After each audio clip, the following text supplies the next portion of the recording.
superficiales y profundas, evaluación de peligro sísmico y depósito de relaves y prospección sísmica en obras de ingeniería. Es miembro responsable de la red acelerógrafa del SISMIC, es gerente de SER Geosystem Perú SAC, de Ingeniería Geotécnica, gerente general de Geofrontier Perú SAC, tiene una maestría y un doctorado en Ingeniería Geotécnica Sísmica por la Universidad de Kioto, Japón. Actualmente es director de investigaciones del Centro Peruano-Japonés de Investigaciones Sísmicas y Mitigación de Desastres de la Facultad de Ingeniería Civil de la UNI. Lo recibimos con fuertes manos, por favor.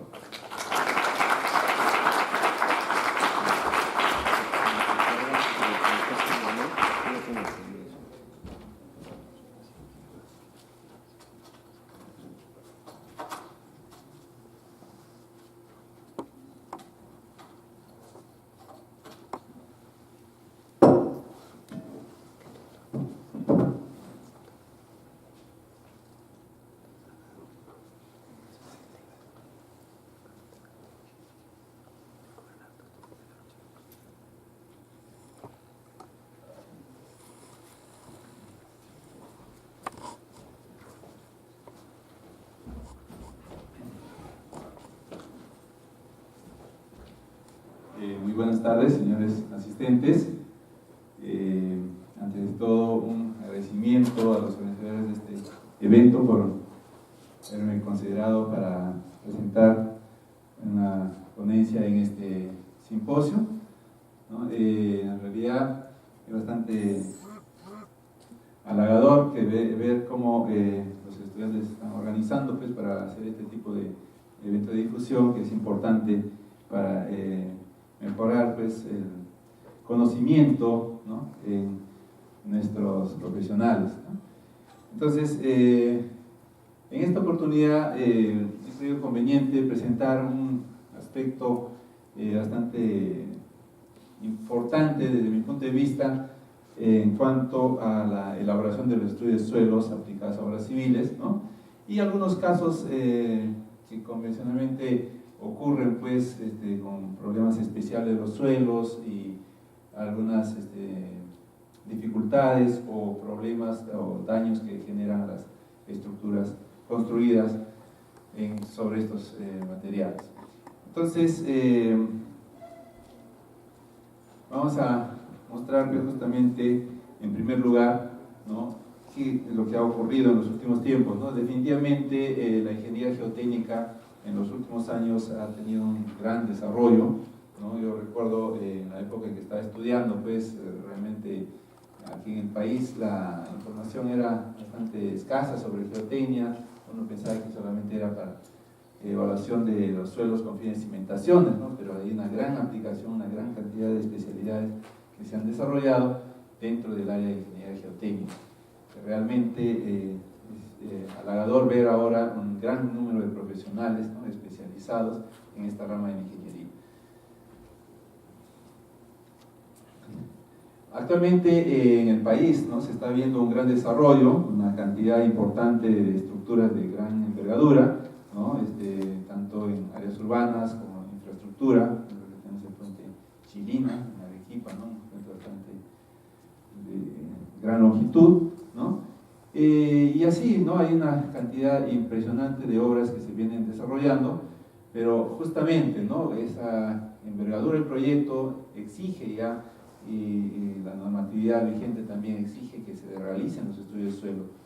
Sin embargo, pues, todavía se ve algunos problemas que persisten en muchos de los casos pues, por una escasa información, una escasa evaluación del comportamiento del suelo, o desconocimiento también en algunos de los casos, ¿no? Entonces, eso es lo común. Entonces, ¿qué cosa tenemos en nuestro país? En nuestro país tenemos pues la norma de suelos y cimentaciones, que está la norma de 050 del Reglamento Nacional de Edificaciones, que se usa como referencia para poder hacer estos estudios de suelos, ¿no? Y también la norma E030, que especifica la clasificación del suelo según su comportamiento dinámico, ¿no? Entonces, en principio, pues, la norma que se refiere mucho más en cuanto a estudios de suelos, la norma 050, que establece los requerimientos mínimos para los estudios de suelos, ¿no?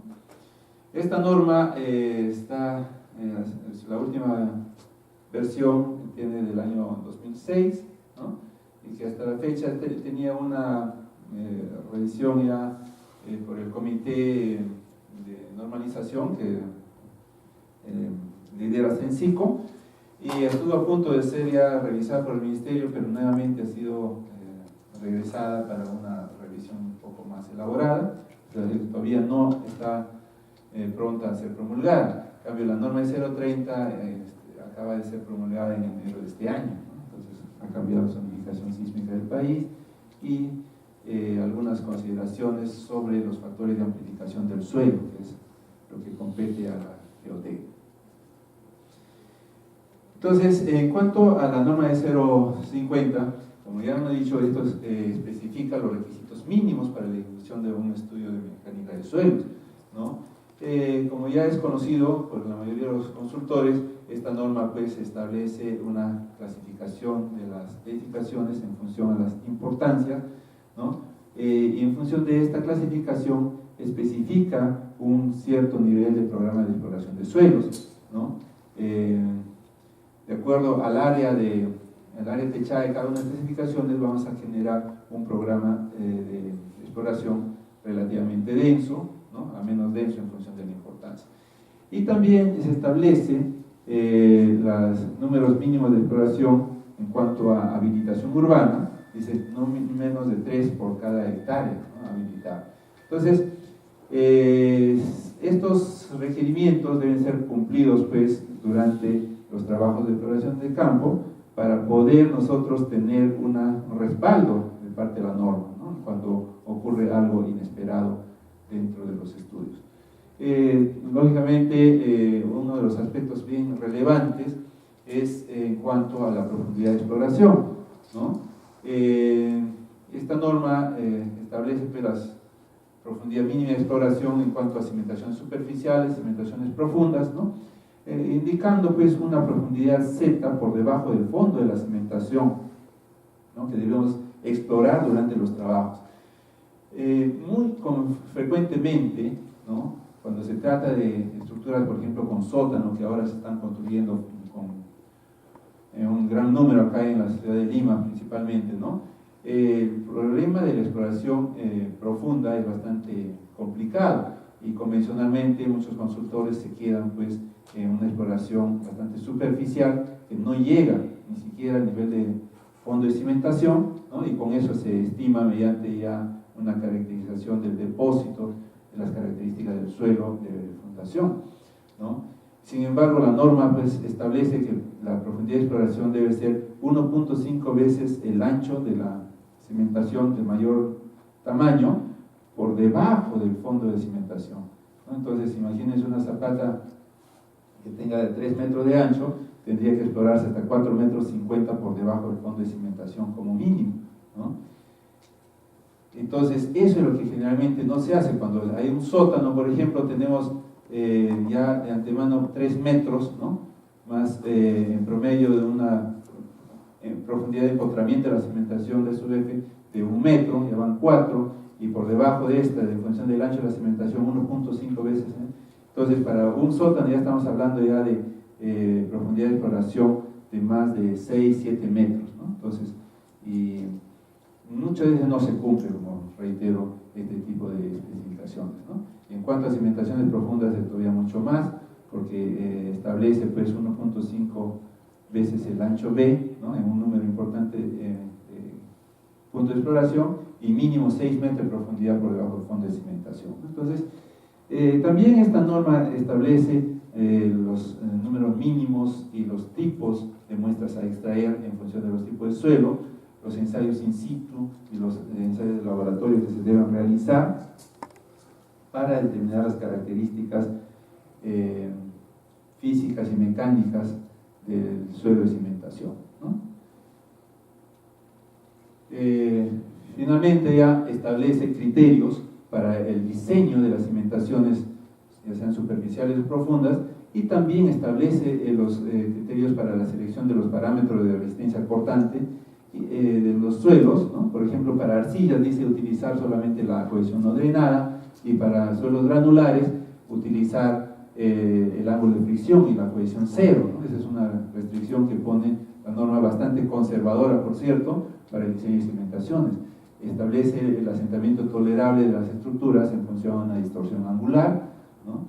Y en cuanto al uso de los depósitos de rellenos como terreno de cimentación, es bastante estricta, y establece que no debe ser construida ninguna edificación sobre un relleno no estructural, o sea, un relleno conformado. Entonces, muchas veces se construyen sobre depósitos de desmontes de gran espesor, y ocurren pues daños en las edificaciones. Entonces, eso implica que nosotros no estamos cumpliendo con la norma, y por lo tanto es responsabilidad directa del profesional responsable en este caso, ¿no? Y es muy frecuente, como vamos a ver más adelante. Cuanto a la consideración del diseño de cimentaciones sobre suelo de comportamiento especial, también hay algunos criterios que se establecen, ¿no? En cuanto a suelos colapsables, suelos expansivos, licuación de suelos, y también para las excavaciones profundas, ¿no? Entonces, está bastante explícito una gran cantidad de restricciones que deben cumplirse para un estudio de suelos, y tratar pues evitar que ocurran comportamientos no deseados en la edificación debido a esto. Entonces, este es el ámbito normativo que nosotros tenemos en el medio, y vamos a mostrar algunos casos que realmente he creído conveniente mostrarlos para que se vea la importancia de la evaluación del suelo, ¿no? Y los problemas que pueden ocurrir por la falta de una adecuada evaluación de estos comportamientos especiales, ¿no? Entonces, aquí vamos a ver el problema de los suelos expansivos, ¿no? Los suelos expansivos son principalmente suelos cohesivos, que tienen la propiedad de incrementar su volumen cuando se incrementa el contenido de humedad, y luego se contrae cuando se pierde el contenido de humedad, ¿no? Entonces, debido a su composición mineralógica, tienen pues la capacidad de absorber grandes cantidades de agua, y luego pues cuando pierden esa humedad se vuelven a contraer. Entonces, este movimiento cíclico es muy evidente pues, y genera los daños que observamos acá. Estas son, por ejemplo, edificaciones en Talara, en el edificio de Petroperú, viviendas que han sido afectadas por este problema, ¿no? Entonces, generalmente este tipo de suelos se presenta en áreas desérticas, ¿no? Y también, bueno, en la selva también existen, pero su manifestación más grande es en las zonas desérticas, que están en zonas áridas, que están escasos de humedad, y cuando viene, por ejemplo, alguna avenida, algunas lluvias extraordinarias como esta zona del fenómeno del Niño, genera pues un gran hinchamiento y genera estos daños, ¿no? Entonces, en la zona sur, nosotros también hemos tenido oportunidad de encontrar este tipo de problemas. Este es un centro de salud en San Antonio, en Moquegua, la ciudad de Moquegua. Y acá se observa pues, los daños en un centro de salud, ¿no? Debido al hinchamiento del suelo, ¿no? Acá se observa un incremento pues, de un conveo, digamos, del techo, debido a que aquí se ha incrementado la altura. Aquí hay una ventanita pequeña que evidencia la presencia de un baño, ¿no? Que tiene filtraciones y genera pues, muchas veces el hinchamiento del suelo y el deterioro de la edificación. Aquí se observa, ¿no? El nivel de agrietamiento que sufren las ventanas que están todas rotas, los vidrios en el piso, el hinchamiento del suelo, ¿no? Y algunas otras manifestaciones pues, que evidencian la ocurrencia del incremento de volumen del suelo. Acá también se observa, ¿no? Que inclusive ya había sido parchado una grieta, ¿no? Y ahí se está rajeado. Acá se observan grapas metálicas que están cosiendo la costura de la grieta generada por la expansión, ¿no? Y nuevamente, debido a mayores incrementos de volumen, se va generando nuevamente estas grietas, ¿no? Persistiendo en los daños. Entonces, estos son las características de daños que puede generarse en una edificación. ¿Y debido a qué? ¿No? a que cuando uno hace un estudio de suelos, no toma en cuenta adecuadamente este comportamiento. Por ejemplo, acá tuvimos la oportunidad de visitar, hacer una evaluación, y siempre uno dice, pregunta por el antecedente. ¿Qué fue el estudio de suelos? ¿Qué se dice en el estudio de suelos? No, en el estudio de suelos se especifica que este material es altamente expansivo, ¿no? Por lo tanto, la solución es, ¿no?, sobre el cimiento corrido, colocar una viga de cimentación, que todo el perímetro, toda la zona de la cimentación, para controlar la expansión, haciéndola rígida, pues, ¿no?, y evitando que se levante de una forma localizada, ¿no? Entonces se le dice, bueno, ¿y cuál es la fuerza de expansión con la que el suelo se levanta? No, este es un suelo altamente expansivo, ¿no? ¿Cómo se ha diseñado la viga de cimentación? No, simplemente es una viga, pues, ¿no?, con 4 fierros de media, sus estribos cada tanto, ¿no? Pero ¿qué tanto resiste esa viga? No lo sabemos. Entonces acá se observa que esta viga no era suficiente para soportar esas presiones, se generan flexiones y levantamientos diferenciales de la estructura generando daño. Entonces aquí lo que falta es cuantificar la magnitud del problema, saber cuál es esa fuerza de expansión para poder controlarla con la carga que transmite la estructura, cuál es, digamos, la magnitud de la expansión, cuánto se puede levantar bajo una carga. Entonces todo eso hay que investigar y hay que evaluarla adecuadamente para diseñar. No solamente hay que identificar el problema y darle una solución cualitativa, ¿no? Esas son las consecuencias de ese tipo de soluciones. Fíjense, aquí a unas cuadras hay otro complejo habitacional, ¿no?, que fue construido por Fonavi, por los Fonavi, ¿no?, Fondo de Fonavi, y que está a unas cuantas cuadras y que se sabe que el problema, que el suelo es altamente expansivo, porque esto fue construido en el año 96, el otro, el centro de salud, fue en el año 99, ¿no? Y esto hasta la actualidad está en esas condiciones de abandono, ¿no?, porque apenas se terminó la construcción aparecieron los agrietamientos y los propietarios, ningún propietario quiso aceptar estas viviendas, ¿no?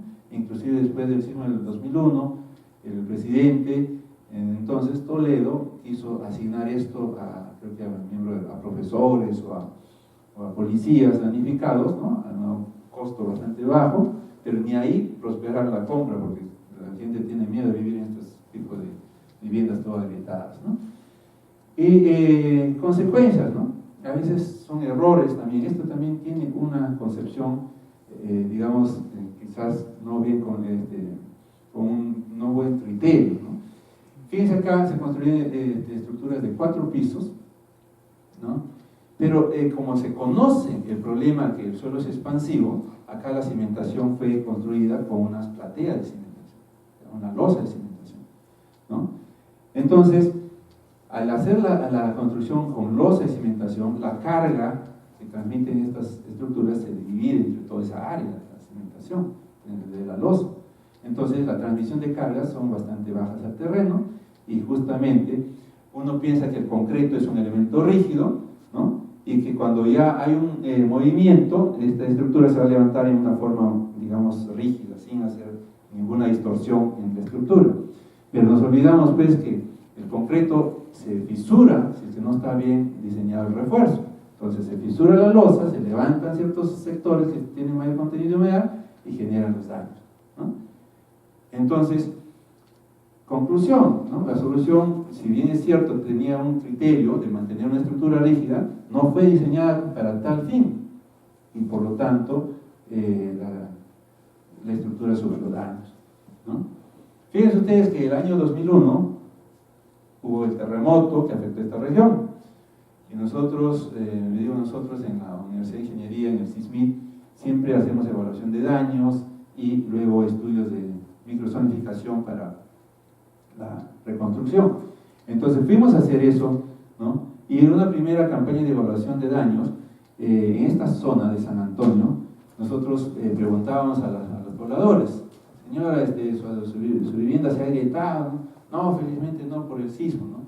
Y anteriormente ustedes tenían problemas de fisuras ¿no?, por el comportamiento del suelo, ¿no?, por el suelo expansivo, ¿no? Y ella decía, no, sí, mire, cuando yo tenía mi casa de 2 pisos, ¿no? Siempre aparecían grietas, cada cierto tiempo habría que estar parchándolas, tarrajeándolas para que no se vea feo, ¿no? Pero ya se acostumbraron a vivir con ese problema. Y dice, más bien ahora que he construido mi 4.º piso, ya no aparecen las grietas, ¿no? Entonces, ¿eso qué significa? Que con 4 pisos ya están controlando la presión de expansión, ¿no? Vienen con sus cimientos corridos, convencionales, bastante simples, ¿no? Y ya están controlando con la fuerza de expansión, por lo tanto ya las fisuras ya no aparecen. Entonces de repente acá, si se hubiera construido estas viviendas con cimientos convencionales, cimientos corridos, zapatas, etc., de repente se hubiera controlado la expansión, ¿no? O por lo menos se hubiera hecho el ejercicio de calcular esa fuerza de expansión para ver qué tantos se puede controlar con estas cargas aplicadas, ¿no? Entonces eso es lo que debemos hacer en este tipo de casos. ¿Se dan cuenta? Una pequeña, digamos, mala concepción en los criterios de cimentaciones generan pues problemas, ¿no? Y esto, conociéndose el caso, en el centro de salud se diseña de igual forma, con una simple viga de cimentación, ¿no? Y los daños están ahí latentes. ¿Bien? Eso es un caso pues, en cuanto a suelos expansivos. Tenemos otro caso, ¿no? Que son la construcción sobre rellenos no compactados, rellenos heterogéneos, ¿no? Aquí justamente en este Surquillo, seguramente muchos de ustedes conocen, muchos de ustedes han escuchado estos problemas del conjunto habitacional Recabarren y en general de toda la urbanización Limatambo, ¿no? Aquí está a espaldas de ese local de la policía, a espaldas de esa zona en Aramburú, hay esas zonas de Limatambo, y ahí están. Estas viviendas, fíjense, fueron construidas, ¿no? Sobre un terreno que anteriormente era una cantera de piedra chancada. De aquí, estas zonas se sacaron, bueno, había una chancadora y se extrajo el material, por ejemplo, para la construcción de la vía expresa, ¿no? Y era pues una planta de concreto. Finalmente, cuando ya la excavación estaba bastante profunda, se mudaron hacia el sur, ¿no? Y esto luego fue utilizado para depositar desmontes de las diferentes obras que hacían en Lima. Entonces se volvió a nivelar el terreno de cimentación. Y en una primera instancia esto estaba zonificado como áreas para áreas verdes, porque era pues un relleno. Pero posteriormente se va cambiando la zonificación, se permite construir con edificaciones de 1 piso, después 2, después hasta 5 pisos, ¿no? La nueva zonificación urbana. Entonces se construye, ¿no? Y algunos con pilotes, algunos simplemente así con cimentación superficial, y en todas las zonas se observan daños, asentamientos, ¿no? De las viviendas, fisuras, etc., ¿no? Entonces toda esa zona es así, y acá también, acá en esta zona, fue un caso particular. Yo tuve un colega que estaba involucrado en esto, en el diseño estructural de esto, y un cierto domingo me llama desesperado, me dice, mira que está ocurriendo un problema, prende tu canal 4, me dice, pone, mira, en la televisión están dando ahí un reportaje sobre este edificio. ¿Qué había pasado? Que estos edificios súbitamente se habían inclinado y colapsado 2 bloques, ¿no? Uno contra el otro, como un sismo, hubo una explosión y chocaron los edificios. Entonces la gente pensaba que era una vibración, un sismo, ¿qué pasó? ¿No? Pero estaban alarmados todos y los edificios estaban ligeramente inclinados, no se veía porque estaban chocando uno contra otro. Entonces yo también con la solicitud de él vinimos a observar y todo, pues, ¿no? Y efectivamente, pues, ¿no? Lo que me indicaba es, no, mira, nosotros hemos hecho una exploración de suelos hasta 10 metros de profundidad y todo es desmonte. Me mostró las fotos, ¿no? Diferentes bloques de concreto, heterogéneo el material. Entonces lo que hemos hecho nosotros es, hemos sacado 4 metros de material, de espesor de material en parte superficial, y hemos rellenado con un material compactado, y sobre eso hemos puesto nuestra losa de cimentación, que es una losa rígida. Acá sí el criterio estaba bien hecho, porque era una losa de 60 centímetros de peralte, con toda la rigidez adecuada, el reforzamiento adecuado, ¿no? Entonces no había pues distorsiones angulares o desplazamientos relativos de la estructura, por lo tanto no había desfisuramiento, pero estaban inclinadas.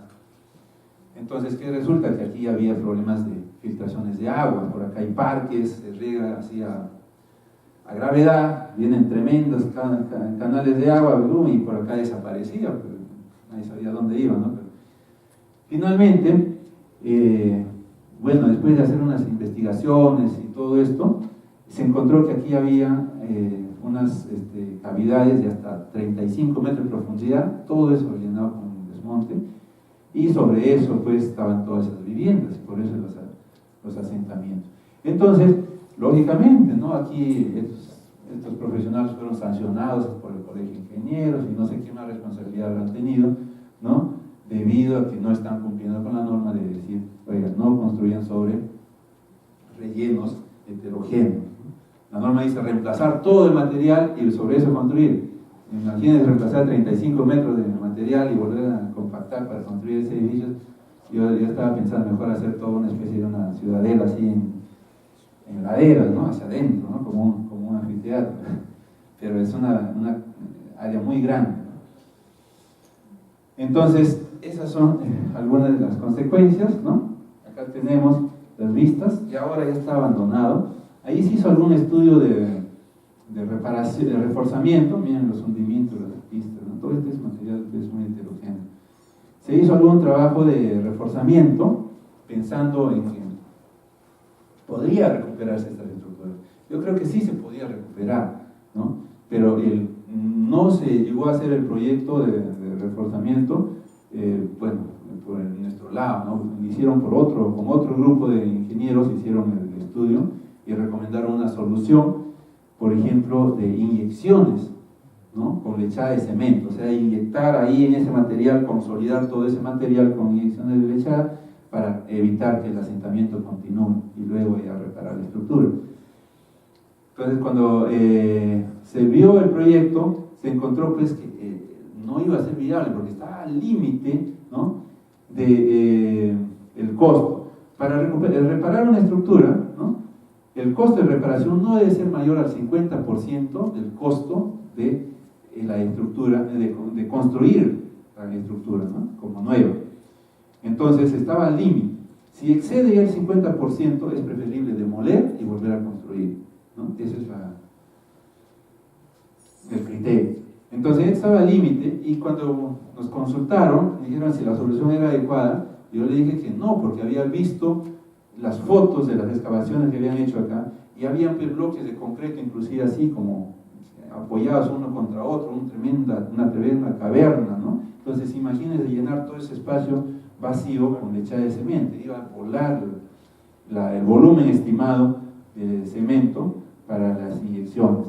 Entonces aquí de repente lo más recomendable hubiera sido un sistema de pilotaje, o micropilotaje, llegar hasta el material competente y luego entrar gateando las estructuras. Esa solución, esa idea las propusimos nosotros, pero al final desistieron y hasta la actualidad ustedes pueden ir a dar una vuelta por ahí, las estructuras están ahí bien abandonadas, ¿no? Esa es la condición existente. Entonces hay mucha necesidad de esto, sobre todo en las áreas mineras, ustedes saben, ¿no? Imagínense ustedes acá, se tiene pues todo un material de desmontes, ¿no? De desmonte de mina, que ha sido rellenado sobre una quebrada. Esta es una quebrada más o menos de 60 metros de profundidad, ¿no? Y acá hay cerros, al otro lado hay otro cerro, y en esta zona se requería hacer construcciones para unos tanques de ácidos, ¿no? Unas líneas férreas para habilitar esas zonas, ¿no? Y algunos almacenes, unas estructuras en esta zona. Entonces el cliente me dice, mira, yo conozco que acá el material de relleno tiene un espesor de 60 metros, ¿no? Quiero ver cómo se podría hacer alguna alternativa de solución, ¿no? De cimentaciones sobre este material sin proponer pues, pilote de 60 metros, porque eso ya lo conozco, me dice el cliente, ¿no? Entonces, indagando pues, ¿no? Y miren, el material es sumamente heterogéneo, hay bastantes oquedades. En la superficie, miren la filtración de ácido, miren cómo se hace en una oquedad, ¿no? Por el lavado de los pinos, la degradación del material, etc., ¿no? Entonces, justamente, una de las principales causas del asentamiento de estos materiales es el acarreo de pinos por el agua que puede infiltrarse a través de este material. Entonces, yo les hablaba del caso de la edificación, que se hizo un reemplazo de 4 metros de espesor y sobre eso se construyó la losa, ¿no? Aquí también hay una estructura en una zona próxima que se ha construido haciendo 6 metros de reemplazo, ¿no? Y luego la estructura sobre ese relleno, y la estructura se está asentando. Entonces uno dice, si yo tengo 6 metros de espesor del material que me está soportando la estructura, ¿por qué se hunde? Si las cargas que transmite la estructura no son tan grandes, que van más abajo del material ya compactado, ¿por qué se hunde? Es que no nos percatamos, ¿no?, que hay filtraciones de agua, y el agua pasa a través de ese material compactado, se acarrea los finos, y luego la estructura se queda pues sin soporte, se hunde. Entonces ese es lo frecuente, ¿no? Entonces con ese criterio, entonces nosotros dijimos, ¿sabe qué? Yo voy a hacer una estructura, ¿no?, considerando un reemplazo, no de 6 metros, sino de 3 metros, pero colocando acá un sistema de refuerzo con geomallas, colocando un sistema de filtro con geotextiles para evitar que el agua que puede venir por acá vaya a acarrear los materiales finos hacia la zona de las cavernas. Entonces hizo todo un diseño medio todavía empírico, llamémoslo así, porque no había nada de referencias al respecto, y se le dio una solución, ¿no? Entonces actualmente,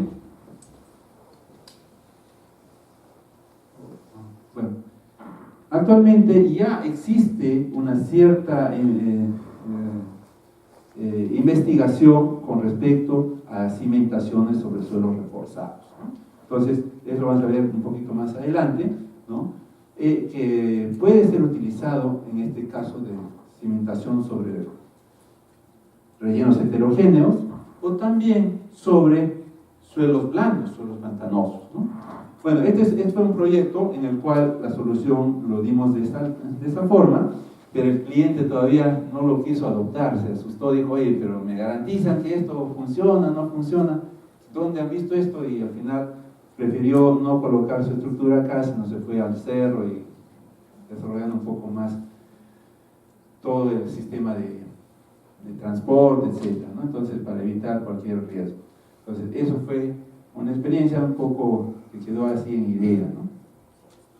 Otro proyecto que tuvimos también algo similar es este caso del malecón turístico del lago Titicaca, ¿no? Fíjense ustedes, en el año 2000, cuando estaba todavía Fujimori en campaña para su reelección, aquí él había propuesto desarrollar un malecón turístico en la orilla del lago Titicaca, ¿no? Entonces era construir acá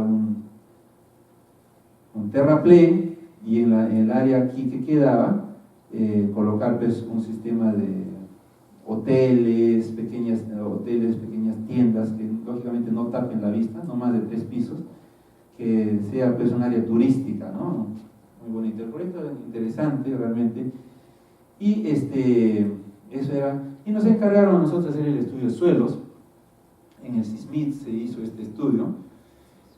Resulta que por experiencia ya de uno de los técnicos, ¿no?, él había hecho algunas investigaciones acá en la orilla del río, y encontró que más o menos a 20 metros ya había suelo firme, todo lo demás era pues el depósito lacustre, ¿no?, bastante pantanoso del lago, pues, ¿no?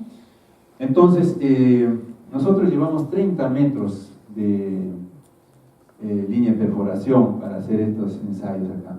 Comenzamos a hacer, y con 30 metros nos quedamos en el lodo, una resistencia con el SPT bastante baja, ¿no? Entonces nos quedamos cortos, y ahora ¿qué hacemos, no? Entonces, pero también hacer más de 30 metros en pilotes para estructuras de 3 pisos era sumamente costoso, ¿no? Entonces comenzamos a pensar nuevamente, diciendo, ¿qué hacemos acá, no? Entonces nuevamente se volvió a la idea de hacer estos cimentación sobre suelos reforzados, ¿no? Entonces acá nos compenetramos un poco y revisamos lo que había, ¿no? Entonces, ¿qué pasa? Si yo tengo, por ejemplo, una estructura, ¿no?, y reemplazo una cierta cantidad de material por un material afirmado, competente, compactado, que está reforzado por una geomalla, esto va a ser prácticamente como una losa. No sería una losa de concreto armado, sería una losa de suelo armado, ¿no? Entonces, si nosotros le damos un espesor adecuado, lógicamente estas zapatas, estas estructuras van a transmitir la carga y van a, pues, disminuir los esfuerzos ya en el material blando, ¿no? Y lógicamente va a haber asentamientos, van a haber problemas de consolidación de estos materiales blandos, pero de una manera mucho más controlada que si la cimentación directamente se asienta sobre el terreno blando, ¿no? Entonces, esta estructura fue propuesta, esta idea fue propuesta, ¿no?, como una alternativa de solución, y buscando también nosotros tener algunas garantías de que esto va a funcionar, ¿no? Entonces comenzamos a investigar, a buscar si ya había información al respecto. Encontramos algunas referencias que se vienen trabajando desde los años 70 en este tipo de soluciones, pero que todavía no han sido implementadas en ninguna estructura real.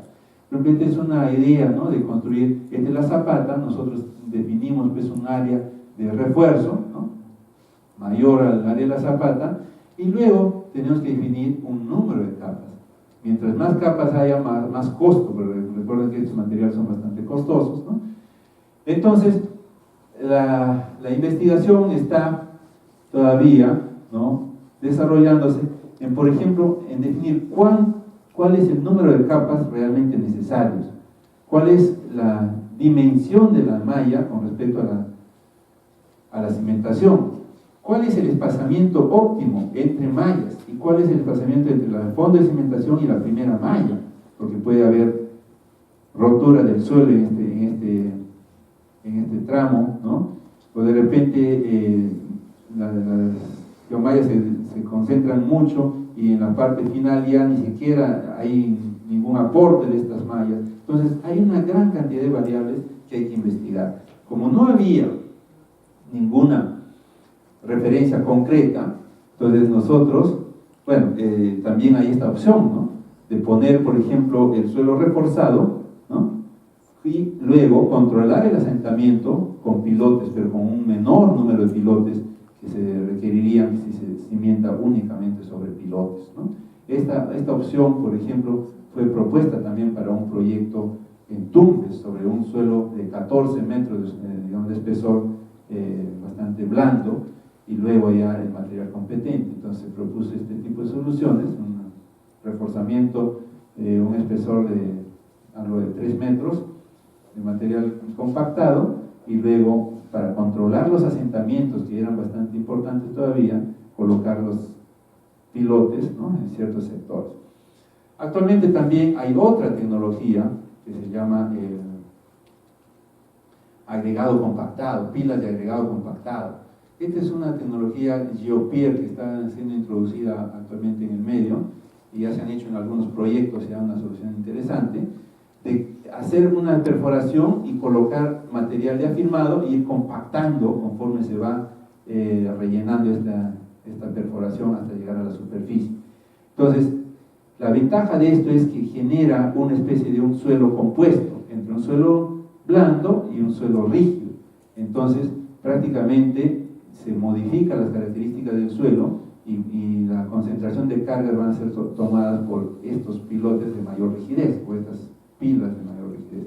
Y esto también tiene más ventaja que los pilotes, porque los pilotes van a ser espaciados, tienen mucha mayor resistencia, van a ser espaciados con mucho más distancia para poder soportar las cargas de una manera óptima, y aquí hay un cuestionamiento que puede haber un funcionamiento, que la malla se puede romper. En este caso no, son mucho más densa la cantidad de pilotes que se colocan, de pilas de grava, y con eso la solución es mejor. Estas opciones se han hecho en diferentes partes del mundo, ya en México, en Estados Unidos, una gran cantidad de estructuras. Aquí en el Perú todavía no se han implementado con la solución mixta de suelo reforzado y pilas, solamente se han tomado pilas de agregado compactado como soluciones, ¿no? Entonces, toda esta información, pues, entonces todavía un poco desconocida para nosotros. Bueno, acá por ejemplo ya se ha trabajado sobre, como le digo, estas soluciones de pilas de agregado compactado, que consisten en hacer una perforación, se va agregando una cantidad de material afirmado y luego se genera una compactación, como compactación por capas prácticamente, ¿no? Entonces luego se saca el martillo, se vuelve a inyectar el material de agregado afirmado y luego se compacta y así se va conformando el piloto. Este por ejemplo es un proyecto acá en Perú, en el norte de Perú, en Chepén, ¿no? Donde había un suelo blando, más o menos de 4,5 metros de espesor. Con esto se llega rápidamente hasta la grava y todo el material ya puede ser utilizado para cimentaciones superficiales, ¿no? Con una capacidad de carga importante.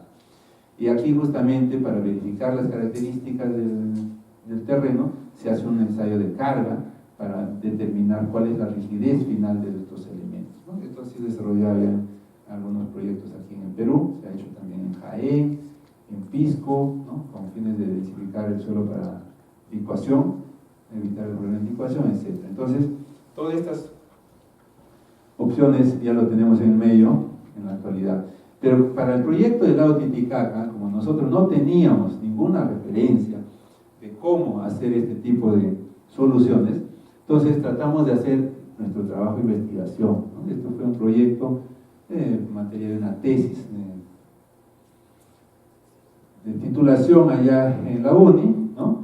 Entonces implementamos pues un pozo, ¿no? Para poder hacer una instrumentación de estas geomallas y medir las deformaciones, medir los esfuerzos que llegan a las diferentes capas del material, ¿no? Sobre un suelo suelto, ¿no? Que lo llenamos acá de una arena pluviada, arena colocada con tamices para que sea muy suelta, parece una arena eólica.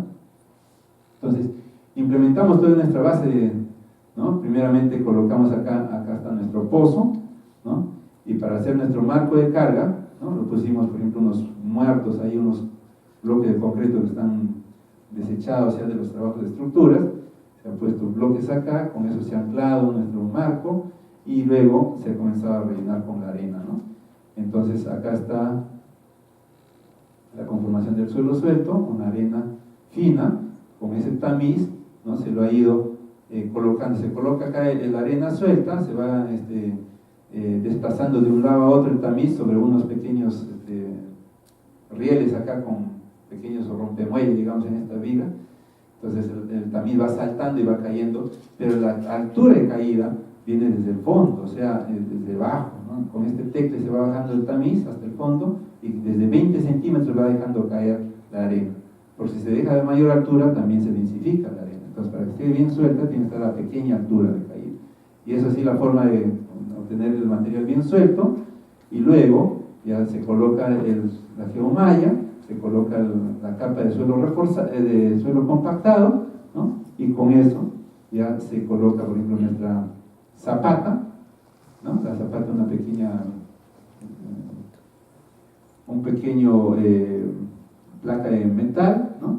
Que ha sido instrumentada para ver los asentamientos que se generan cuando se aplican las cargas a través del sistema de gatos hidráulicos, ¿no?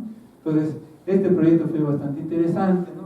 Bastante provechoso para tener una idea cabal de lo que ocurre en ese sistema de cimentación.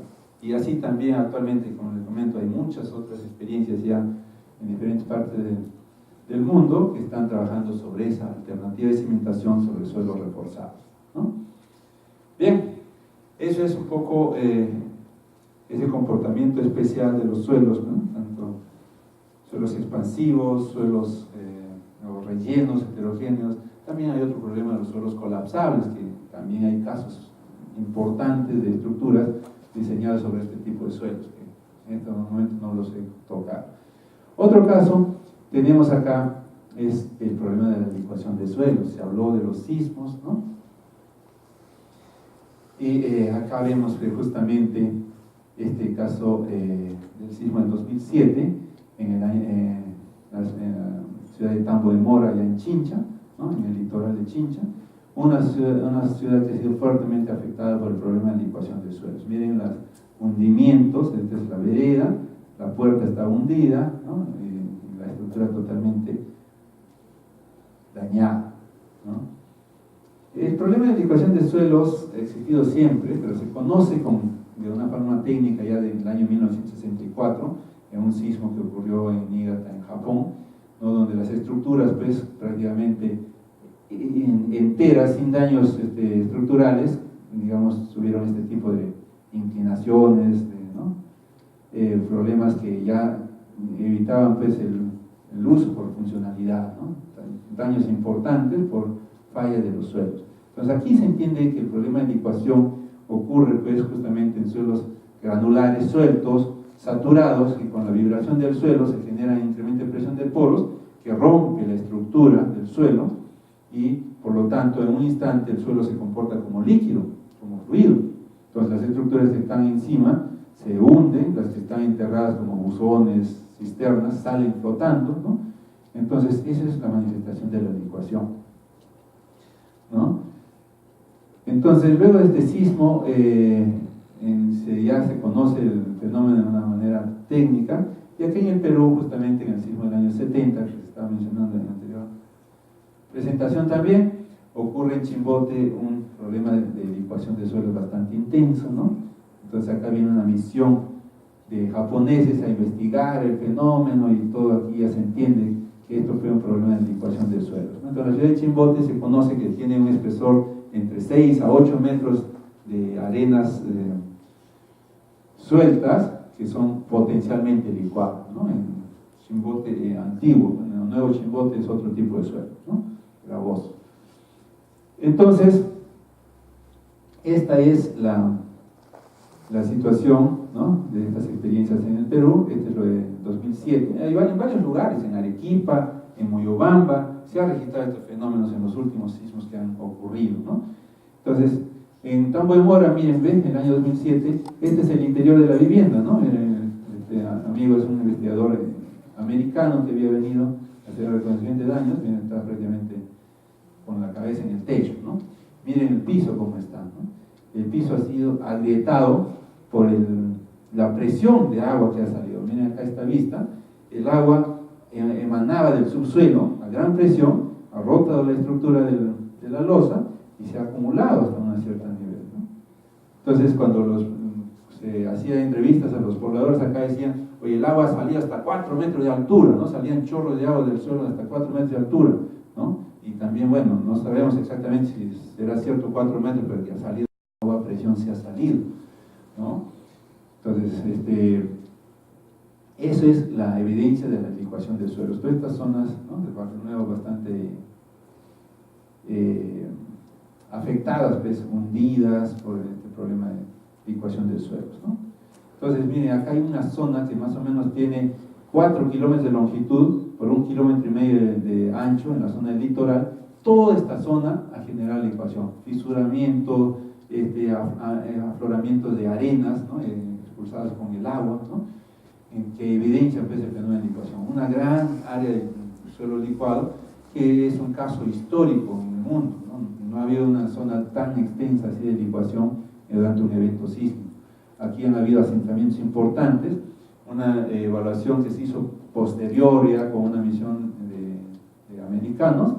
Se encontró, pues, por ejemplo, que aquí hay un cerco, ¿no? En la parte superior, y en un otro sector está el cerco en la parte inferior, o sea, hay una diferencia más o menos de 3 metros que se ha caído el cerco, o sea, ha habido un deslizamiento, ¿no? Que ha generado un hundimiento de este sector, y un desplazamiento de alrededor 4 metros que se ha ido toda esta zona hacia el litoral, ¿no? Pero hay una cantidad de afinamientos. Toda esa evaluación se ha hecho, pues, con imágenes satelitales, con, ¿no? Determinación, pues, de desplazamiento de la estructura con GPS, etc., ¿no? Se ha hecho un trabajo bastante interesante, ¿no? Para determinar esta zona. Entonces, ese es el problema de la licuación de suelos. Ahí, por ejemplo, en Tambo de Mora querían reconstruir la ciudad en toda esta zona, ¿no? Entonces nosotros dijimos, es imposible. ¿Por qué? Porque si bien es cierto, uno puede construir adecuadamente para soportar el problema de la licuación de suelos, ¿no? Esto requiere, por ejemplo, acá se han hecho investigaciones que tienen más o menos un espesor de 8 metros de material licuable. Entonces cimentaciones tienen que estar con pilotes de mayor longitud, ¿no? Posiblemente hasta de 10, 12 metros para anclarlos en el terreno competente. Y eso, construir una vivienda de interés, digamos, social, pues, ¿no? Viviendas económicas como de autoconstrucción, con un pilote de 8 metros de profundidad es casi inviable. Por eso se dijo, no debe ser reconstruida acá la ciudad, ¿no? Entonces, esa es digamos, la dificultad que se tiene pues acá, ¿no? El comportamiento del suelo. En Chimbote, fíjense ustedes, una experiencia de cimentación, ¿no? Como se sabe, esta zona ya es potencialmente licuable, tiene espesores entre 6 a 8 metros de material licuable y por ahí encontré un reporte que se menciona que como ya ocurrió la licuación, este terreno ya en un siguiente sismo no va a volver a licuar. Eso no es correcto. No es que cuando ocurre la licuación el suelo se densifica, se hace más denso y ya está más resistente a la licuación. No, muchas veces después de la licuación el suelo queda en un estado mucho más suelto de lo que estaba antes de la licuación. Entonces eso lo deja igualmente con alta probabilidad de licuación en un futuro. Si nosotros en Tambo de Mora hacemos una revisión de la historia sísmica, encontramos que, por ejemplo, hay el ingeniero Mayolo, ¿no?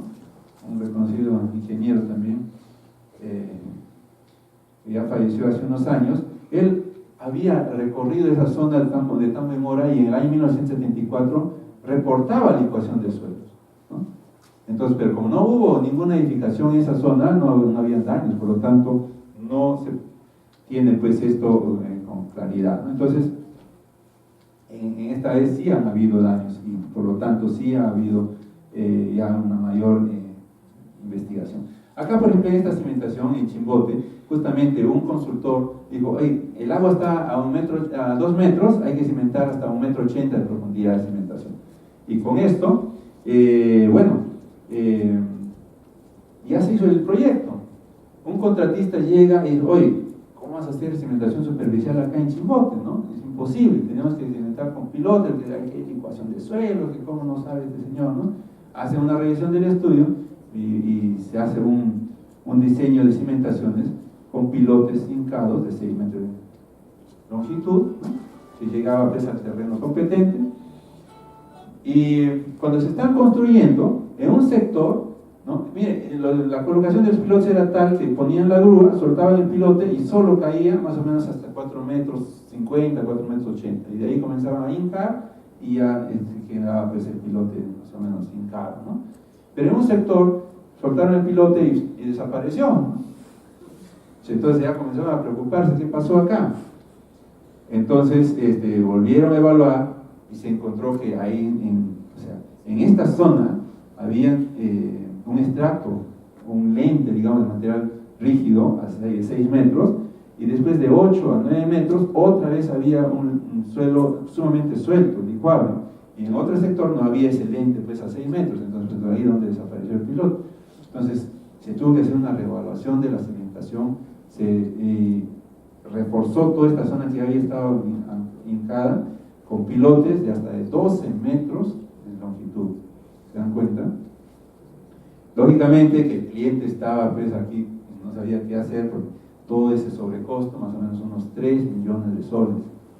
En cimentación. O sea, estoy enterrando 3 millones de soles, ¿por qué no hago sótano? Decían, ¿no? Podría ser, pero son opciones, pero no son situaciones que se dan a veces por una mala información inicial del trabajo, ¿no?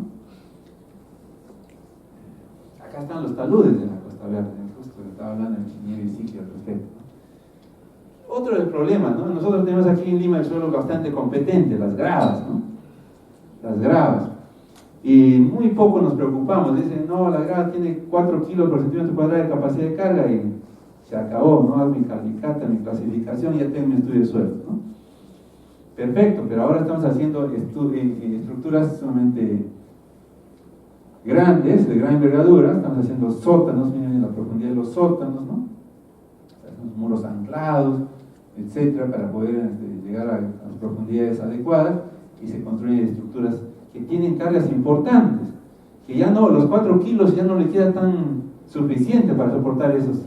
Entonces ahora hay que evaluarlos adecuadamente. Si nosotros hacemos un análisis de capacidad de carga por resistencia cortante, encontramos que esas gravas pueden soportar muchísimo más carga, 8 kilos centímetro cuadrado, 9 kilos centímetro cuadrado. El problema ahí es controlar los asentamientos, ¿no? Entonces, eso es una necesidad actual. Hay proyectos importantes, por ejemplo, la estabilidad de talud de la Costa Verde, la excavación que está haciéndose para las líneas del metro, ¿no? La línea 2 está siendo enterrada, ¿no? Entonces, caramba, ¿con qué parámetro de diseño? ¿Cómo se evalúa el parámetro de estos materiales? No podemos hacer ensayo de laboratorio porque los equipos son pequeños.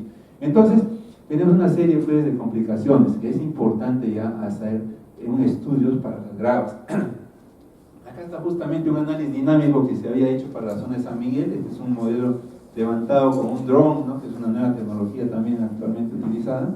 Miren este modelo 3D, se sacan los perfiles. Y acá se ha hecho un análisis bidimensional con métodos numéricos, diferencias finitas en realidad son estas, no son donde se encuentra, por ejemplo, una superficie de falla, ¿no? De grandes deformaciones que puede comprometer la estabilidad. Y justamente estamos hablando de 40 a 60 metros de espesor. Por ahí el ingeniero Ixique mencionó que había un desplazamiento en Chorrillos de 60 metros, creo que la zona de Chorrillos, ¿no? Con el sismo del 70, ¿no? 74 de repente, ¿no? Entonces, yo desconocí esa información, pero estamos encontrando así. Y el problema es que ahora nosotros estamos construyendo aquí en esta zona, ¿no? Estamos poniendo estructuras ahí con vistas al mar y todo eso. Entonces, es un riesgo bastante alto y eso es lo que estamos tratando de evaluar. Pero siempre caemos en el problema, oye, pero son parámetros asumidos. ¿Cómo estamos evaluando el comportamiento del material, las características, los parámetros de resistencia, los parámetros de rigidez de los materiales, ¿no? Entonces, ese es un problema. Actualmente nosotros estamos haciendo estudios con ensayo de corte directo in situ, ¿no? Entonces se tallan bloques, ¿no? De concreto, se talla bloques del material, ¿no? Se deja un bloque de 70 por 70, por ejemplo, acá, y luego se le aplica un esfuerzo normal, ya sea con una carga de reacción, en este caso es a una grúa de gran tamaño, se le da el esfuerzo normal y luego la fuerza de corte, apoyados pues en el mismo, la pared de la excavación, ¿no? Se corta este bloque. Acá está el bloque que ha sido cortado en su base, ¿no? Este es el elemento, ya se hacen 3 especímenes, tan igual como el ensayo de corte en laboratorio para obtener su... Este es un ensayo justamente aquí en la línea 2 del metro, ¿no? Estamos a 16 metros de profundidad. En una zanja, haciendo el ensayo abajo. Aquí está el espécimen que se observa acá, ¿no? Si aquí ya no se puede meter la grúa, porque no hay espacio, entonces se ha tenido que hacer una viga de reacción anclada, ¿no? Y luego acá se está aplicando el ensayo de corte, la fuerza cortante, perdón, ¿no? Y se obtienen los parámetros. Estamos obteniendo parámetros para ángulo de fricción, cohesión, simulando pues un modelo Mohr-Coulomb, que es lo que convencionalmente se utiliza para suelos, pero que no encaja muy bien para gravas. Entonces aquí hay un cuestionamiento importante de los parámetros que se están usando para estos diseños, ¿no? Entonces es importante pues hacer más investigación para este tipo de materiales, ¿no? Estamos viendo que en España, en Chile, por ejemplo, están haciendo investigaciones donde ya no se ajusta a una recta, que es la ecuación de Mohr-Coulomb, sino a unos modelos parabólicos, hiperbólicos, que representan mejor el comportamiento de estas gravas, que considera más esfuerzo de confinamiento, tiene una menor resistencia, digamos, ¿no? O sea, no se incrementa linealmente, ¿no? Entonces, eso es. Y nosotros dijimos también, oye, ya, perfecto, un par de minutos más terminando. Aquí se hizo un ensayo de corte para las gravas, pero en laboratorio. Implementamos, nosotros en este mismo pozo que habíamos hecho para materiales sueltos y geomallas, se hizo una modificación y con eso implementamos, ¿no? Todo un equipo de corte directo a gran escala, ¿no? Donde se puede hacer ensayos para grava de tamaño máximo 4 pulgadas, que es un material bastante representativo para la grava de Lima, ¿no? y con esto hemos hecho trabajos, pues, ensayos que se han hecho en campo, por directo in situ. El mismo material ha sido llevado al laboratorio para comparar y nos da una muy buena aproximación en los resultados, ¿no? Entonces, por ejemplo, acá 42 grados de ángulo de fricción, 0,30 de ángulo de cohesión aparente, ¿no? Y son parámetros bastante aproximados a los observados in situ, ¿no? Correcto, entonces, este tipo de trabajo se ha ido haciendo en función de las necesidades. Hay mucho más por hacer todavía. Es interesante, pues, seguir avanzando en esta dirección. Entonces, como conclusión, la única que menciono acá es que en realidad el estudio mecánico de suelo detallado y concienzudo puede conllevar, pues, ahorros significativos en el presupuesto de la obra y evitar daños en las estructuras, así como costosas intervenciones de reparación, ¿no? Hay muchas técnicas para hacer ya exploraciones bastante adecuadas, ¿no? Tanto en exploraciones directas, en perforaciones, excavaciones, o métodos geofísicos también que se utilizan mucho en los últimos tiempos. Eso es todo. Muchas gracias por su atención.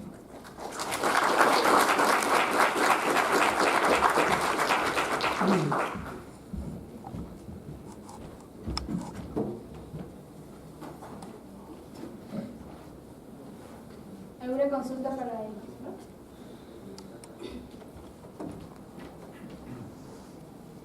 Doctor Aguilar, felicitaciones por su presentación. Quisiera hacerle una consulta en casa, in situ, y es que este local, cuando el directorio de la sociedad decidió comprar este local, toda esta zona eran casonas así como esta. Entonces el directorio decidió invertir en este auditorio, en remodelarlo y qué sé yo. Todo lo que tenemos es esto. Sin embargo, los vecinos vendieron sus casonas a ambos lados y usted ve que ahora hay edificios. Y si usted tiene la curiosidad de mirar el suelo, el piso actual y varios lugares de nuestro local, han habido rajaduras. ¿A qué se debe esto? Bien, no sé si con esto puedo hacer. Bien, efectivamente, ¿no? Si usted ha visto esas excavaciones profundas que se hacen, muchas veces, y acá yo también he cuestionado en esta norma 050, justamente yo soy parte del comité, formaba parte del comité de revisión de esta norma, y se encuentra pues que nosotros acá nos damos todos los derechos al que hace su excavación y no nos olvidamos de proteger a los vecinos, ¿no? Imagínense ustedes esos muros anclados que estamos haciendo. Estamos anclando en el terreno del vecino, ¿no? Porque ese es el terreno del vecino, estamos poniendo el anclaje. Justamente ahora estamos haciendo unos estudios, ¿no? Y encontramos ahí cables que están cruzando nuestras calicatas, ¿no?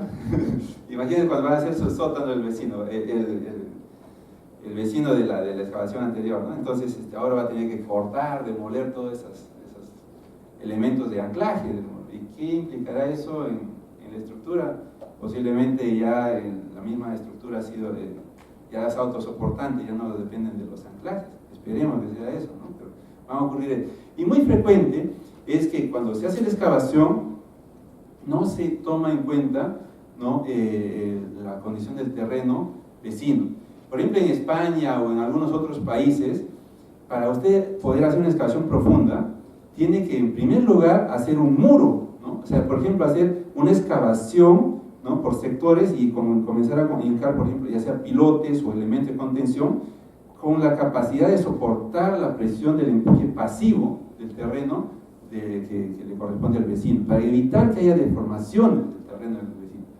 Eso aquí no se hace. Acá primero se hace la excavación y después se sostiene que no se caiga, pero ya hubo el deslizamiento, ya hubo el agrietamiento, es en el terreno o en la edificación. Eso está mal, no debe permitirse eso, pero se permite por las inconsistencias del mismo reglamento, ¿no? Entonces, eso es lo que ocurre. Generalmente se hace la excavación y ahí está, y luego se protege. La vez pasada, yo tuve un caso bien particular, me pidieron una asesoría, me dicen, mire, nosotros estamos excavando, ¿no? Y siempre que nosotros excavamos, ¿no? Vamos observando el terreno y no ha pasado nada, ¿no? Pero ahora que estamos bien abajo, ya estaban como a 24 metros de excavación, ¿no? Aparecen unas fisuras, pero bien lejos del talud, y dice, ¿a qué se debe eso, no? Porque Lo que pasa es que estaba ya rotando toda una masa de suelo. Y ellos pensaban que iba a solamente fisurarse en la zona del talud, en la zona del borde del talud. Y yo, cuidado que esta cosa ya se está viniendo con todo. Imagínense, una gran área, una manzana se venía hacia adentro, ¿no? Entonces, eso es lo que pasa, hay un desconocimiento, mucha informalidad y no se toma en cuenta pues los derechos del vecino que debe protegerse, no permitirse ningún tipo de desplazamiento. O sea, para eso usted tiene que hacer una pantalla anclada, una pantalla realmente como una tabla estaca, digamos, a gran profundidad, cosa que cuando excava, ese muro le va a servir de protección al terreno del vecino. Esa es la consecuencia. O sea, realmente acá las perforaciones son profundas, excavaciones profundas de sótanos, y el terreno se ha quedado pues a ambos lados debilitado, ¿no? Eso. ¿Ok? Muchas gracias. ¿Alguna otra consulta? Sí, creo que estamos contra el tiempo, lamentablemente. Sí. A ver, la última, por favor. No le dejen.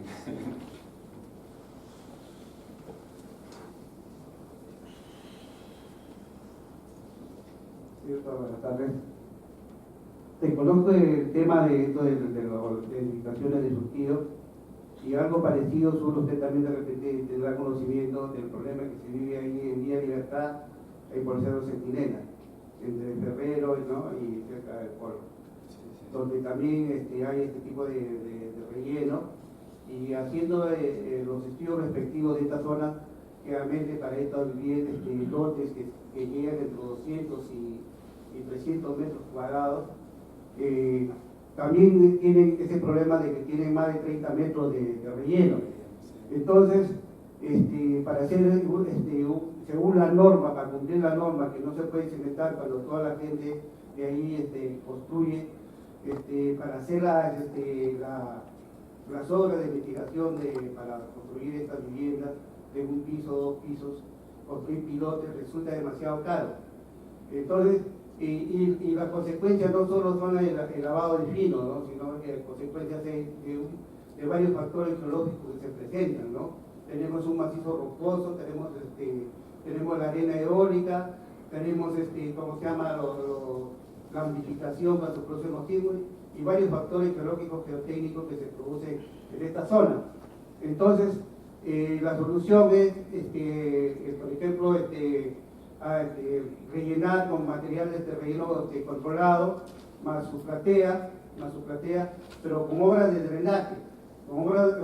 drenaje, pero que no signifiquen se percibe un costo, ya que el pilotaje y las demás medidas son muy caras, y que también ¿cómo se llama? Los revisores de la municipalidad de Surco acepten esto, porque según la norma indica que no se puede construir sobre hielo.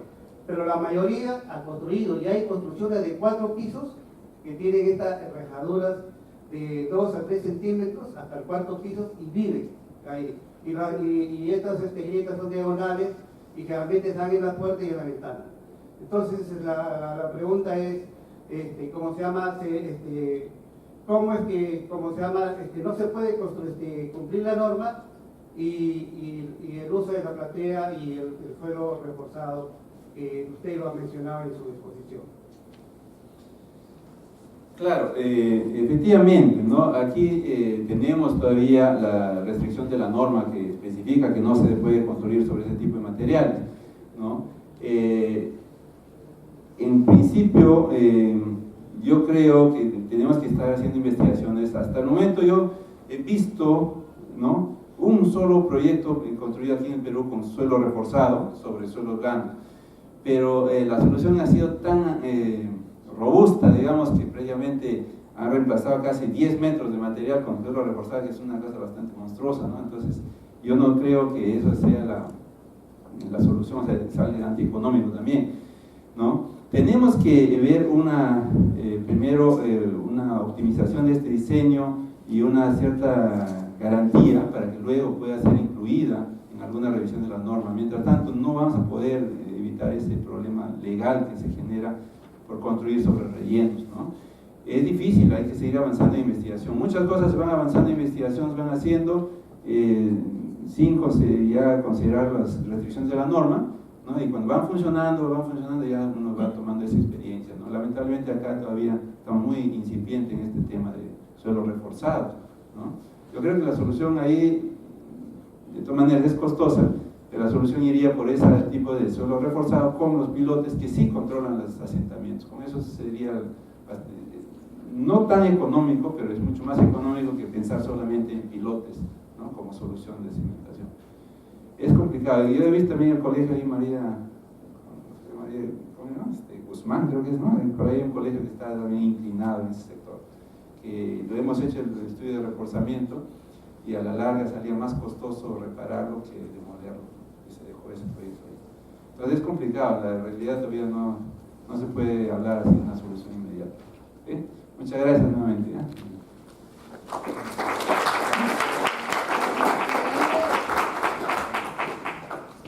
A nombre de la sección de estudiantes de la Sociedad Geológica, le entregamos este pequeño presente. Muchas gracias.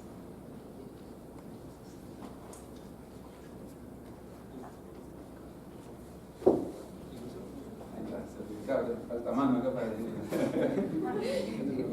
¿Ya?